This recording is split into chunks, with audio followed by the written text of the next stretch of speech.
Hey guys, so I'm going to be showing you how I do my super simple in-flight skincare routine. And my face has been looking really crappy on my last couple of days of the trip, so I'm going to be using my COSRX One Step Moisture Up Kit. And I'm starting off with the cleanser. I love this cleanser. It just gets all the gunk and dirt and just mess off of my face.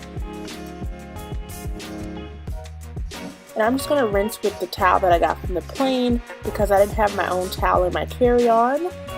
And now I'm moving on to the One Step Moisture Up pads, and these are just going to replenish the moisture back into your skin.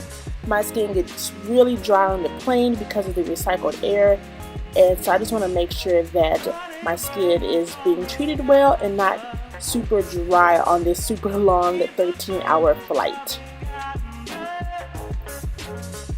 Alright, now that I'm done, I'm going to sheet mask, but I'm going to do it in my seat.